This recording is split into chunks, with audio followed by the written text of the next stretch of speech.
Bonjour et bienvenue sur ma page. Je m'appelle Habaye Jovio, ingénieur civil, évoluant au sein de l'entreprise Guinea BD. Et dans cette formation, nous allons utiliser le logiciel ACICAD, SketchUp, Lumion. Partagez, likez, commentez, si à la suggestion, faites et c'est parti. Comme dit ici aujourd'hui, on va commencer une formation dans 3 logiciels. Il s'agit ici de ACICAD, SketchUp plus Lumion. Pour ACICAD, on va utiliser la version 2023, SketchUp, on va utiliser la version 2020 et Lumion, on va utiliser la version 6.0. Donc, sans plus tarder, on va aller directement dans ACICAD. Ici, la formation, c'est les dessins en 3 dimensions. Et nous allons travailler en workflow. Pour ceux qui ne connaissent pas d'abord le workflow, il s'agit ici, pour un même projet, un même plan, travailler dans des différents logiciels de dessin afin d'obtenir un seul et unique résultat. Donc, c'est ce que nous allons faire ici. Donc, nous allons utiliser d'abord ACICAD pour bien aller le plus rapide que possible dans la modélisation 2D d'un plan déjà conçu que j'ai.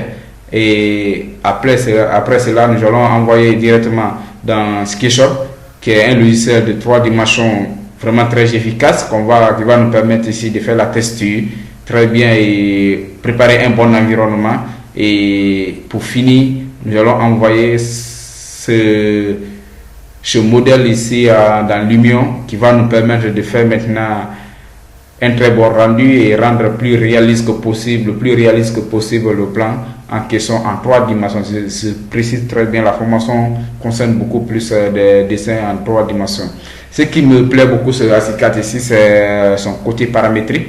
ACICAD, c'est un logiciel de dessin qui est beaucoup plus paramétrique, contrairement à SketchUp et les autres, sauf les installations. Donc là, la première des choses d'abord à faire, c'est de déterminer d'abord l'unité de travail. Donc notre unité de travail, pour déterminer, on va dans Options, Préférences projet, on va dans Unité de travail. Et là, je détermine en centimètres, c'est très important pour la longueur, et le décimal, bon, 2 chiffres après la virgule, ça me va. Donc, les autres là, ça ne m'intéresse pas tellement, sauf l'unité angulaire qui doit être en degré décimal, c'est très important. Degré décimal, c'est une unité que moi je peux bien comprendre, ça dépend de votre niveau de compréhension. Donc là, c'est fait. Le plan qu'on va s'inspirer, c'est un plan que j'ai déjà conçu, que j'ai déjà effectué. Je vais venir, c'est en image. C'était un PDF, mais j'ai fait capture pour pouvoir le convertir en image. Voici là le plan. Ok, ça c'est un plan d'une maison R+1. Ça c'est le plan de rez-de-chaussée. C'est à travers ce plan on va s'inspirer pour pouvoir tracer très bien notre plan en 2 dimensions dans ACICAD. Donc je vais dans ACICAD. Mais pour pouvoir utiliser cette image, je vais venir dans Autre. Et vous trouverez un logo représentant une image qui est outil figure.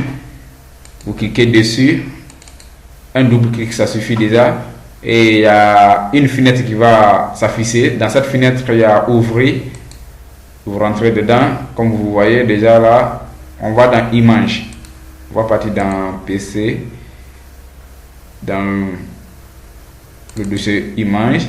Dans image, je pense que j'ai le plan ici, c'est ce qui est là, plan RDC, que je clique dessus, j'ouvre. Et c'est le plan qui est là. Pourquoi j'utilise ce plan? C'est pour me permettre d'accélérer vite le travail, parce que vouloir avoir l'image ailleurs et aller et revenir, ça va beaucoup nous fatiguer, ça va nous coûter beaucoup plus en temps et en efficacité. Donc je préfère avoir l'image affichée dans un côté de mon tableau, okay, sur mon écran, sur le même écran, dans la même fenêtre, et m'inspirer de ça pour pouvoir tracer les autres lignes à côté. Donc je fais OK. Et je clique n'importe où ici, un bon emplacement, allez, c'est fait. Donc l'image est déjà là. Pour l'agrandir, c'est pas difficile. Je peux l'agrandir.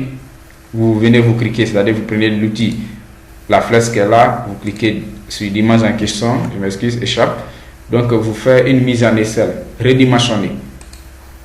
Donc tous les paramètres cochés par défaut restent comme ça. On appuie sur OK. Je prends les points de référence, par exemple, laisse-moi prendre juste là et ici. Allez, L'image est agrandie. Je peux aussi réduire l'image en question. Toujours c'est la même procédure. Et c'est fait. Voilà. Donc, ça c'était juste comment importer l'image dans ACICAD. Là, ce qui nous importe maintenant, c'est comment refaire les murs qui sont là. Donc, je viens dans dessin. Dans le dessin, il y a outil mur. Donc, je vais cliquer et je peux faire un double clic pour afficher le menu paramétrage, où je viens directement cliquer sur l'autre logo qui est là. Parce qu'aucun outil n'est sélectionné pour le moment. Si un outil était sélectionné par exemple, je sélectionne cette image et que je viens cliquer sur le mur là. Vous voyez juste ici, vous n'allez pas voir le mur, la barre de dialogue du mur affichée ici. Ça ne sera plus possible. Il doit falloir que tu désélectionnes tout élément d'abord et tu cliques sur l'outil mur. La barre de menu va s'afficher de ce côté et vous pouvez paramétrer votre mur. Donc pour le moment, lien supérieur, je prends non lié et je prends un profil simple, c'est-à-dire qui est très basique. Le matériau, peu importe, parce que dans SketchUp, on va changer la texture. Donc je détermine ici la hauteur de mon mur qui est 300 cm, cela correspond à 3 mètres. Et là, je pense que c'est bon, c'est pas grave. Je prends le type d'outil géométrique que je vais utiliser pour tracer mon mur. Je peux bien prendre une ligne, polyligne ou bien un rectangle incliné, mais de préférence, je prends un rectangle et je trace. Je ne me soucie pas trop des dimensions, ça me concerne pas trop. Maintenant, on va déplacer l'image et placer un tout petit peu à côté pour pouvoir bien lire ces dimensions. C'est bien si ça l'importance de l'image en question. Donc je prends là, les murs sont de 15 cm, ok. Donc là, le mur qui est là, c'est placé à 5 m 30. Donc ce qui va correspondre à 5 m 45. Si je prends entre H, donc je sélectionne le mur ici. Je fais clic droit, déplacer, c'est une copie. Donc je prends trace de l'action, copie. Et le raccourci de cela égale à CTRL-T. Donc je prends ça et je me positionne au point de référence. Dès que je prends ici, donc c'est à partir de l'axe que je dois mettre cette distance. C'est très important là où vous vous placez pour vous déplacer pour copier votre élément. Parce que c'est en fonction de ça, la distance sera déterminée. Donc cette distance, on a dit qu'on va prendre 5 mètres. C'était 30 là-bas, 5 mètres 45. On fait rentrer. Et voici ce que ça nous donne. Bon, approximativement, l'image est bien placée. L'aisselle est bon pour utiliser cette aisselle. Bon, de préférence, on va effacer la ligne ici. Ok, pour l'effacer, il suffit seulement de sélectionner et d'appuyer sur Delete. Et on est avec ACICAD 23 bien sûr, et avec les autres versions antérieures d'ACICAD, je n'ai pas la même souche. Il y a quelques petites modifications, mais ce n'est pas grave. Si c'est votre première fois d'utiliser, vous allez vous habituer. Donc on a le couloir qui est à 1 m 20, donc ça fait entre A, ça fait 1 m 35. Donc je sélectionne la ligne en question, je fais le contrôle masse T. Donc contrôle masse T, ça veut dire translacter, copier. Donc 1 m 35, ça y est. Et pour finir, il y a l'autre mur qui se trouve à 3 m 30, ça fait 3 m 45. Je fais le contrôle masse T aussi. Et c'est parti. Donc 3 m 45. Cela est fait. Donc ce mur-ci est tracé, l'autre est tracé, celui-ci est tracé et celui-ci aussi est tracé.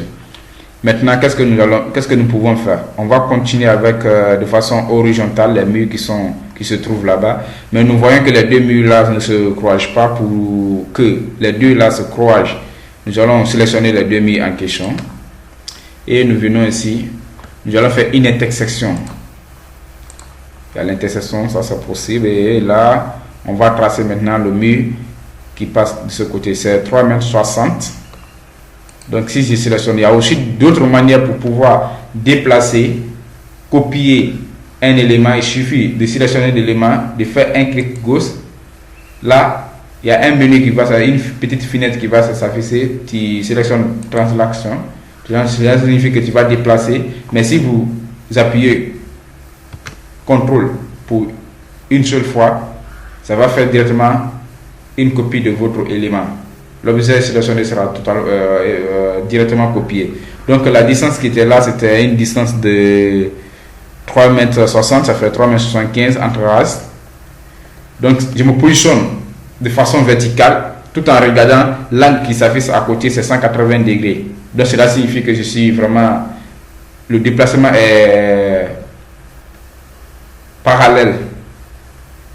Ok, bon, s'il faut le dire, perpendiculaire par rapport à l'élément sélectionné. Donc je vais prendre 3,75 m et oh, ça y est. Donc c'est comme ça nous allons procéder pour pouvoir tracer tous les autres murs en se référant des murs existants. Donc désolé, on ne pourra pas tracer tout ensemble. Je vais tracer le plus rapide que possible pour pouvoir réduire le temps de la vidéo. Donc ici les grandes lignes sont déjà tracées. Nous allons placer les subdivisions, c'est-à-dire douche, les cuisines, les petites divisions qui sont à l'intérieur du bâtiment en question. Pour faire cela, c'est très simple.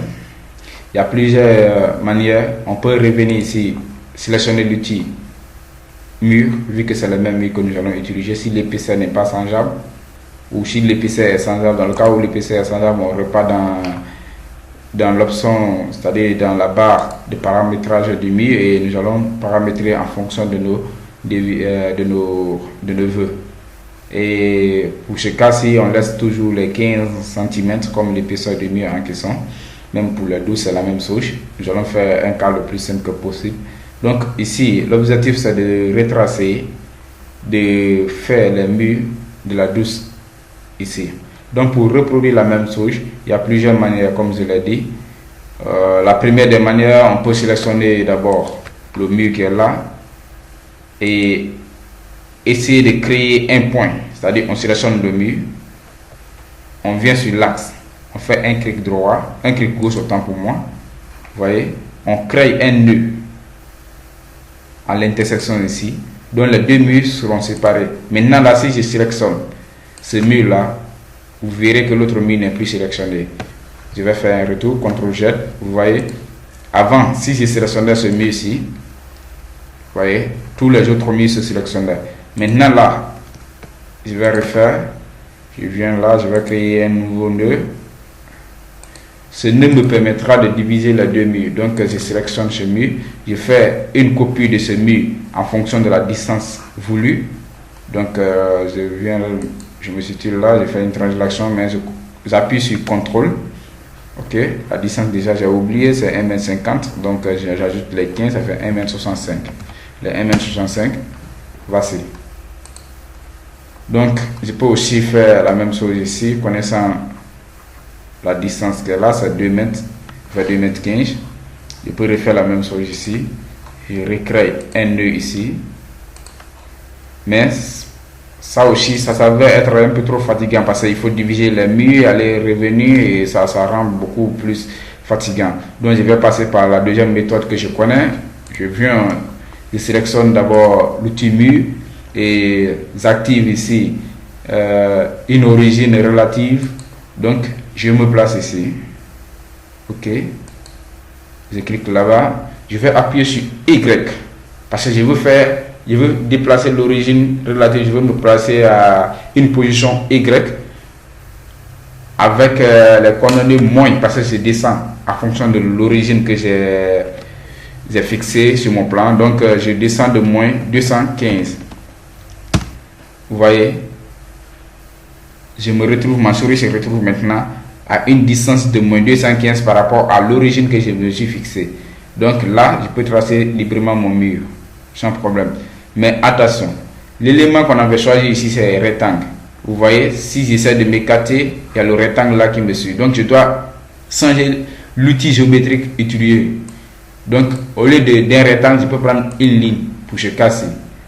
Donc, je viens, je crée. Voici, il y a un mur ici. Mais ce mur ici ne doit pas être là, ce n'est pas nécessaire. Voilà pourquoi je vais appuyer sur CTRL. Ma main reste appuyée sur CTRL, je fais un clic gauche. Allez, le mur s'enlève. Donc, nous allons utiliser la même méthode pour pouvoir faire ce décalage, juste pour gagner à temps, que je vais mettre la vidéo sur pause et je vais faire ça de moi-même pour ne pas aussi occuper assez d'espace pendant le téléchargement de la vidéo. Donc voilà, les petites subdivisions sont faites et donc on peut voir déjà quelques petites séparations des murs. On a un peu une idée, on va partir en 3 dimensions, voir ce que ça donne, ce qu'on a créé. Bon, c'est pas mal, c'est pas mal, c'est pas mal.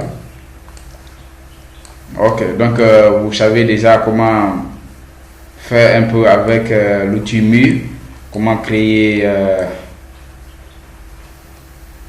comment tracer les murs. Mais je vous rappelle encore une fois de plus, ici les textures ne m'intéressent pas trop parce que je connais un outil plus efficace, un logiciel plus efficace. Donc on va continuer la vidéo avec, nous permettant de faire très bien une bonne texture, de se déplacer librement par rapport à ACID4. C'est parce que je ne peux pas le faire ici, mais bon, ça ne me donne pas tellement envie, quoi. Je vais mettre mes couleurs à ma guise et les contrôler vraiment le plus facile que possible. Donc, arrivé là, je pense qu'on doit s'arrêter à ce niveau et peut-être le dimanche, connectez-vous, vous aurez la suite de la vidéo. Le dimanche, on va faire les ouvertures et continuer. On va faire le plus rapide que possible pour quitter en ACID4 et se balancer. Vraiment, j'ai envie de me balancer dans SketchUp pour pouvoir vous montrer quand même certaines choses très merveilleuses dans SketchUp. Donc, je vous dis à bientôt. Merci.